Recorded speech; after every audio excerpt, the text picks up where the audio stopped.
Dr. Chaitanya Prakash Yogi, Mr. Kamal Maharaj, Ms. Paula Martini, Mr. Umesh Samaroo, and Mr. Piyush Kandelwal. Ladies and gentlemen, welcome to our 12th episode of the program Yogacharcha. This is a discussions on yoga and is a series of interaction with the experts on yoga. Today we have Mr. Umesh Samaroo, who is a yoga practitioner, who will be having a interaction with Miss Paula Martini this evening. So before we proceed, allow me now to invite Mr. Kamal Maharaj, a COO of Vikshwa Shakti in Devon. Over to you, Mr. Maharaj ji. Namaste, Vanakkam, Namaskaram, Saubona to everyone. And yes, welcome to once again the Yogacharcha series. And you know, one of the things that I've been trying to mull over is that yoga asanas seems to be an essential part to start the rejuvenation and rebuilding program that we all need to get onto. Now, sometimes we all complain about, things are not working out in my life. I'm not happy. I don't find peace. My body is ailing. I'm having a lot of difficulty with controlling my thoughts. I can't stay focused. Now, we've got to start somewhere. And I would assume, and I think many masters would agree, that you start your practice with at least the physical yoga training. Yoga asanas is an essential part. Now, coming together with yoga asanas is pranayam and dhyan. And, these three tend to go together. All the other things will fall into place. Because, good eating habits come into place once we start having a good training program, physical training program. Automatically, we start being selective, eating. We don't worry about dieting, but at least the thought of eating gets controlled somehow or the other. All because that hunger pangs, unnecessary, that wanting to satisfy just the taste buds, all that seems to slowly disappear. So I think at the outset, we all need to remember that. And lots of people are talking about anger management. I want to go for an anger management course. And the moment they come back home, they okay for a week, and then they go back to the normal style of being angry with others and the world. The management course only helps you to a certain point. It has to come back to the self, and that is self-development. And I would say this Yogacharcha series has really opened our eyes to so many different dimensions. And I've been very impressed with every one of our presentations, the beautiful questions that have been asked by our interviewer and all the practitioners. It has given us this idea that yoga asana is now an essential part. It's no more a luxury. Like, people used to say before, in summer, you can go outside, but now acorns has become an essential part of life. It's no more a luxury. Yoga asana is no more meant now only for those people who are fashionable, carrying a yoga mat. You see them on Facebook and it looks really top-notch. But now yoga is an essential part for everybody. We have to do yoga. If we really want to change our life, improve, if we want to make a difference to the self so that we can be more useful to the world and to our families, then we have to start somewhere, and that is with the self, the training. Of course, today we have Umesh Samaroo. and we're really happy to have you here, sir. It's amazing, to listen to the different practitioners. This Yogacharcha series has brought so many people from different walks of life on one platform. And I think now today we got Umesh Samaroo and another practitioner from our beautiful land. And let's see how eventually someday we can have all of you on one Zoom program where we can all, bring this Yogacharcha series to conclusion for one of its series, and of course we're going to start again. Yes, thank you so much, Simpiwe, and yes, over to the really, really awesome team that we have. Thank you. Namaste.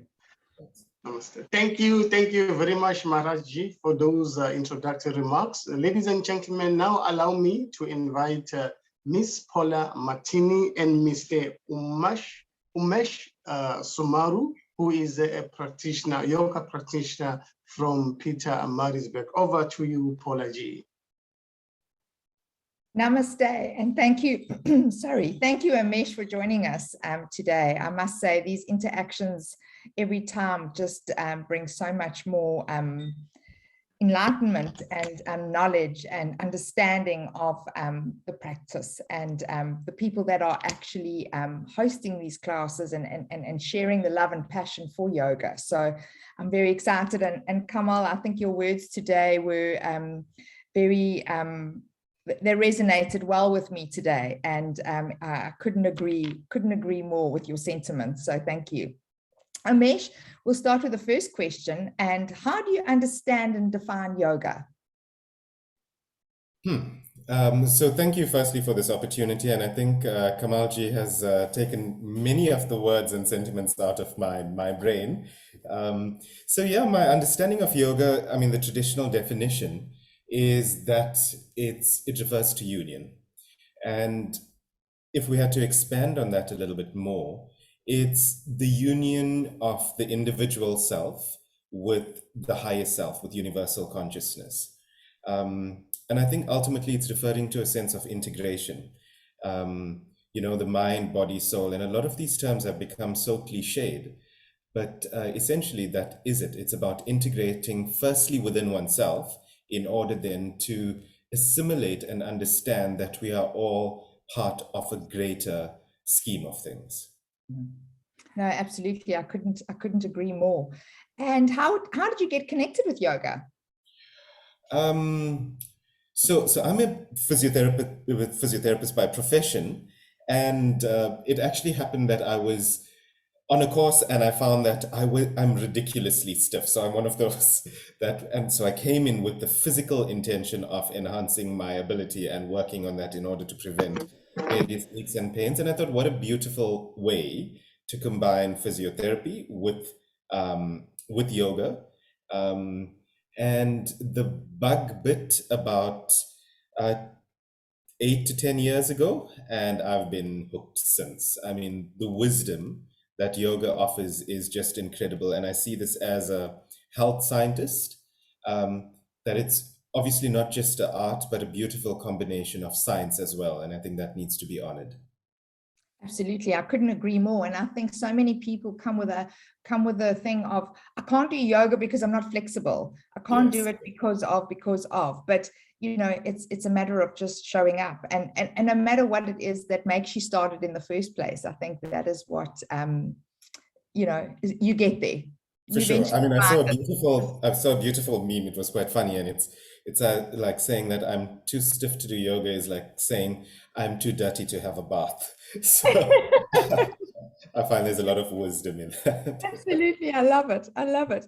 And do you feel any difference in your own life due to your practice of yoga? Oh, 100%. Yoga came at a very challenging time in my life.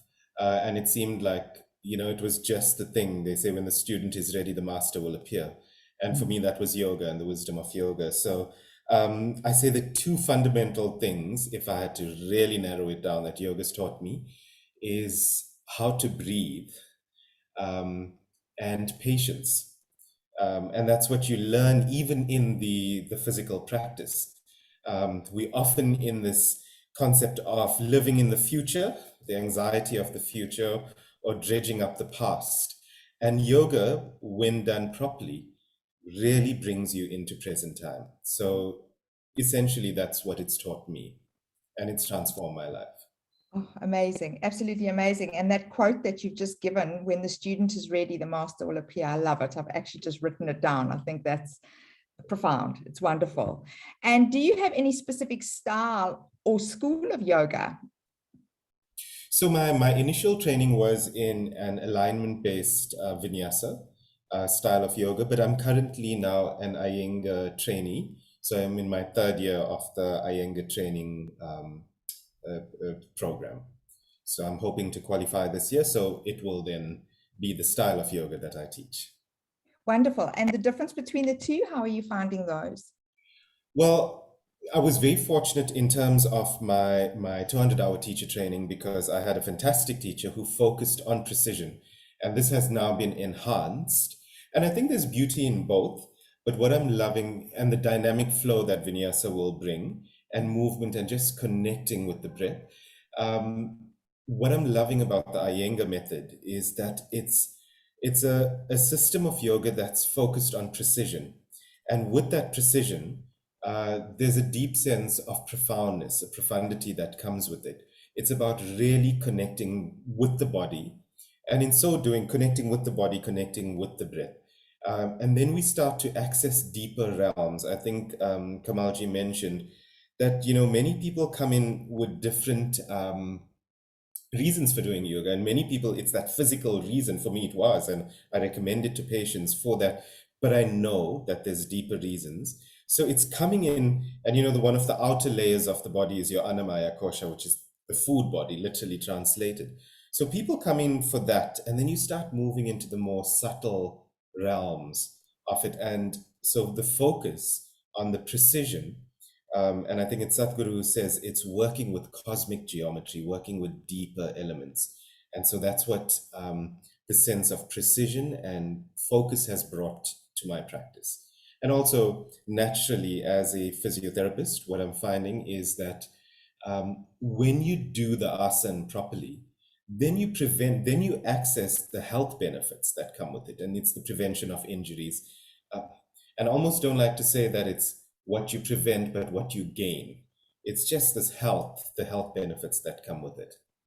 Yes. Absolutely. So I sometimes feel like I'm chatting too much, so you must cut me off. No. I'm loving it. And that's what this is about. This is about an interaction and sharing your understanding, your experience, your gain from it, and to share that knowledge that we can impart on our viewers. So thank you. It's never too much. Thank you. And do you feel that yoga is not only a physical exercise or a scheduled activity, but is an integrated approach and understanding to live life in its entirety? Oh, 100%, completely. Patanjali's Yoga Sutras, his first line, I think, is so deep, and we often sort of glance over it. And the opening line in the sutras, and now yoga.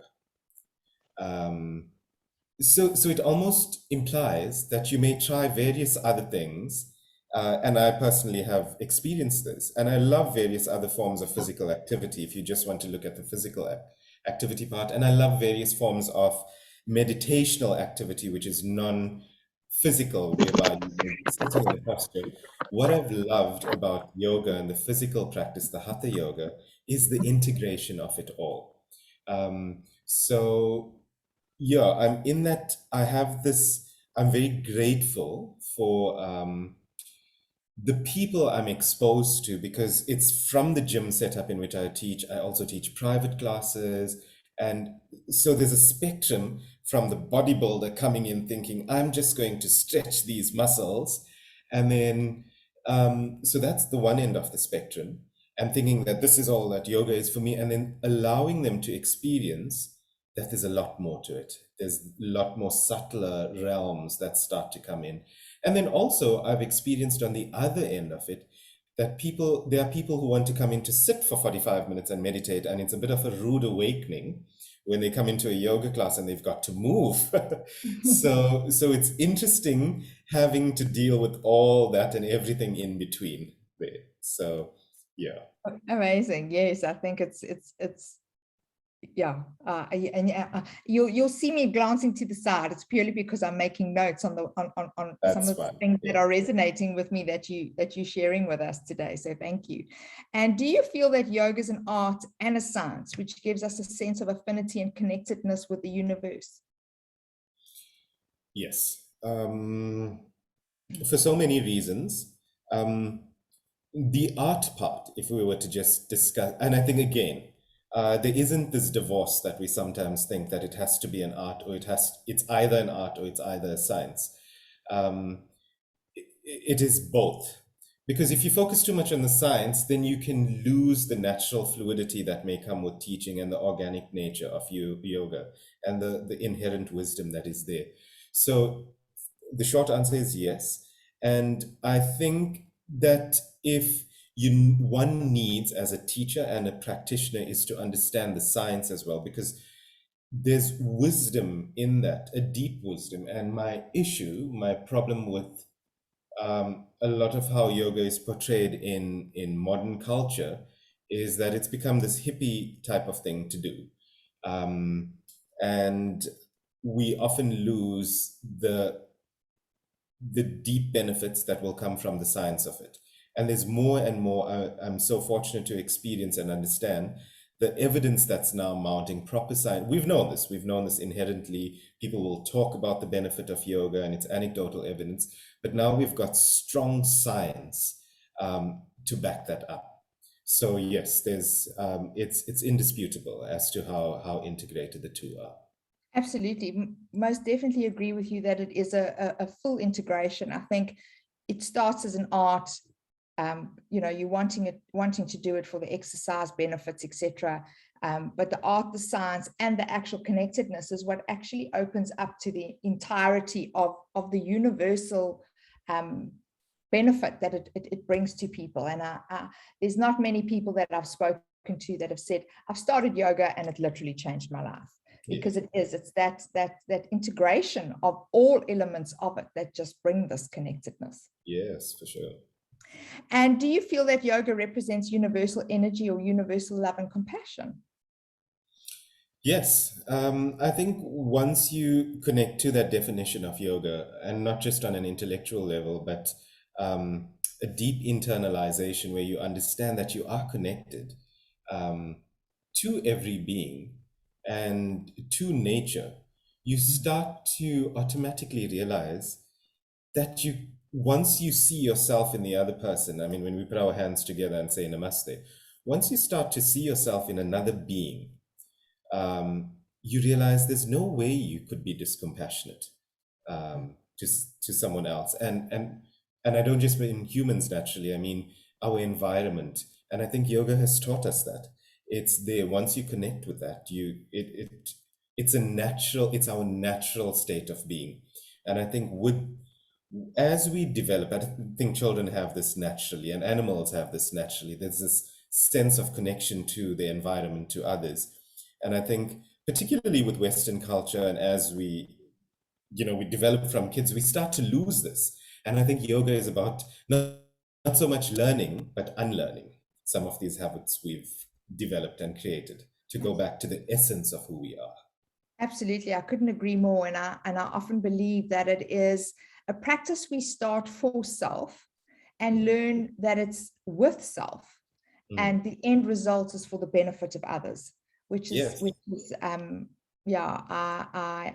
absolutely couldn't agree with you. I mean, you look at various leaders, be they political or spiritual, and whether or not they practiced hatha yoga, in so many ways they meet, I'm talking about the great spiritual leaders, they meet the definition of a yogi, because their purpose in life is to serve others.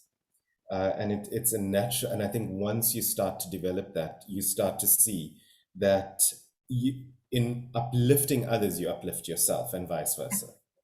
Absolutely. Through the service of others, we serve ourselves. And For I sure. think that is when we have that true connectedness through the practice and a full understanding of its definition. So yes, I couldn't agree with you more. Thank you so much. And your interaction today has been amazing, and I really have loved our conversations, and as I said before, made a few notes here. There's some things that definitely resonated with me, and yeah, so thank you so much. And we're going to ask you to kindly suggest some asanas for our viewers, but with that I'm going to hand over to Sipiweji. But Umesh, thank you so much. Gratitude and namaste. Namaste.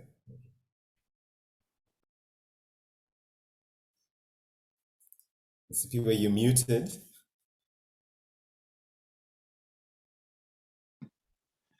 Thank you very much, Umesh ji and Paula ji, for that informative discussions on yoga. You know, we learned a lot, and I saw Paula ji was in the class taking some notes. So later on, I know she will share those notes with me. Thank you very much, Umesh ji. Now, ladies and gentlemen, we have reached the time whereby we will invite Mr. Umesh Samaroo just to demonstrate few asanas for us this evening.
Thank you, Umesh ji. You know, when we were watching those asanas, when you were doing them, they are very interesting. You know, I'm gonna try one or two of them. So hopefully I will manage. I will not have any body ache or anything, but thank you, Umesh. Thank you very much.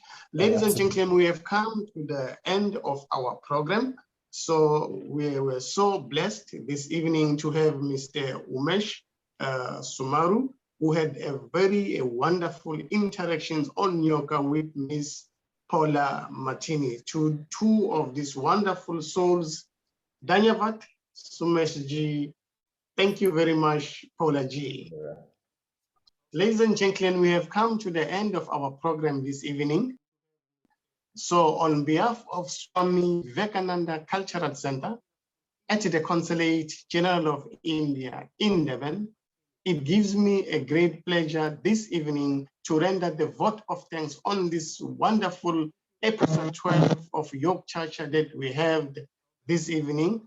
So on behalf of Swami Vivekananda, I'd like to say thank you to Mr. Umesh Samaroo and also to Miss Paula Martini for such a sterling interactions on yoga that they had this evening. So to these wonderful souls, thank you very much. Thank you once again.